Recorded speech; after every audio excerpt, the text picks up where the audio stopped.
मला आयुष्यात असं वेगळं काहीतरी थ्रिलिंग करायचं आहे, जे आपल्या बाप जन्मात कुणी केलं नसेल. पण सांगू का, काय वेगळं करणार? अशा काही संधीच नाहीत आपल्या जातीत. पण मी करणार. काहीतरी तू बघच. प्रत्येक भेटीमध्ये तो हे बोलायचाच, आणि ती पण निमूटपणे ऐकायची.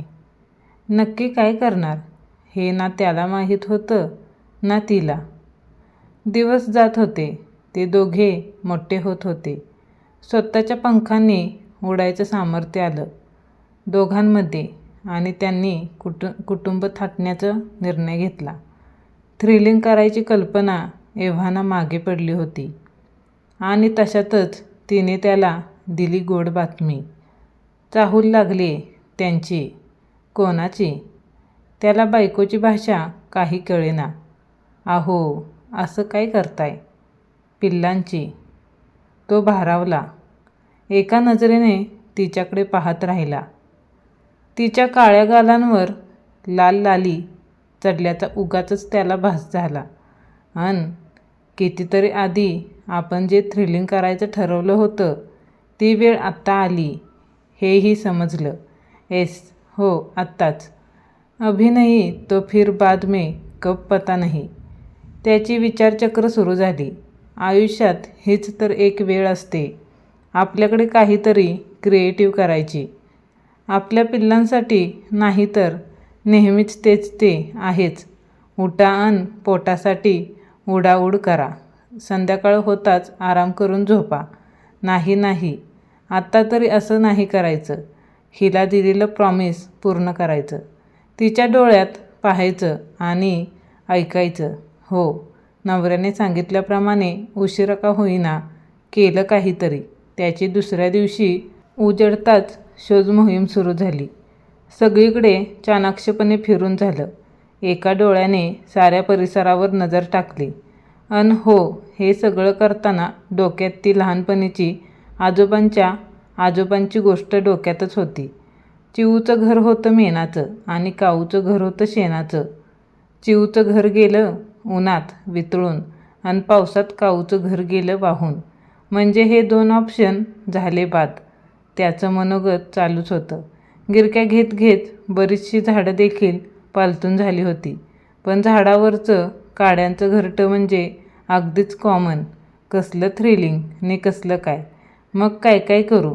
फिरत उडून आणि उडत फिरणं चालूच होतं. आणि त्यांची नजर गेली त्या टीव्हीवर. सीसी म्हणजे कॅमेरा की काय असतो हा लटकतो इथे मस्तपैकी वायरीच्या आधारावर. म्हणजे हा खांब हाच विजेचा खांब.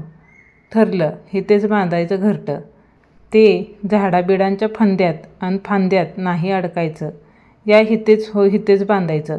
निवांत मजबूत आहे हा खांब. तो समाधानातच तिच्याकडे झेपावला. तिला त्या खांबांपर्यंत घेऊन आला. वायरीवर तिला बसवलं आणि स्वतःही बसला. फायनल केली ग जागा. आता काट्याकुट्या गोळा करायला हव्यात. तू नको, मीच करेन. तू आराम कर. तिला आजूबाजूला कोणतंच झाड दिसेना की कुठला आसरा सापडेना. हवेत बांधायचं का घर? ती त्रासलीच. सकाळपासून भटकून आला आणि आता मस्करी करतोय. अगं, हवेत कुठं? या इथे. हे काय इथे या खांबावर? तिने त्याच्याकडे रोखून पाहिलं. चोचीजवळ चोच नेली. श्राद्धाच्या जेवणात कोणी दारूची वाटी ठेवली का? या इथे कसं काय बांधायचं घरटं?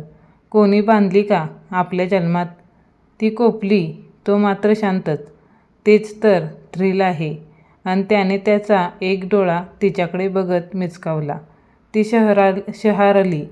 याच्या हट्टापुढे आता काही नाही चालणार. नवऱ्याने ठरवलं. तो काही ऐकणार नाही. थोडी तणतणली आणि त्याला शरण गेली. तो आणि ती त्या दिवसापासून बांधकामाच्या तयारीला लागले. यथावकाश काट्याकुट्यांचं घरटं त्या विजेच्या खांबावर पक्कं झालं. आत्ताशी ती त्यातच राहायचं. 3 का 4 अंडी तिने दिलेली त्यावरच बसायची. कधीकधी पंखांना व्यायाम म्हणून एक फेरी मारून यायची. तोपर्यंत तो राहायचा देखरेखीला. कधीकधी दोघेही जायचे, पण अगदीच थोड्या वेळाकरता.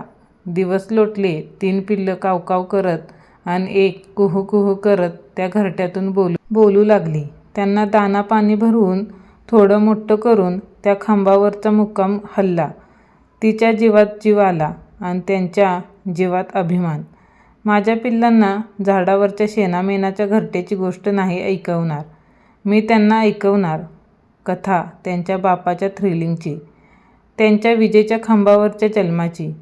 तो सुखावला आणि त्याला पाहून ती अधिकच उजळली. उडता उडता त्याने पाहिलं, त्या खिडकीत मयुरी फोन घेऊन उभी होती.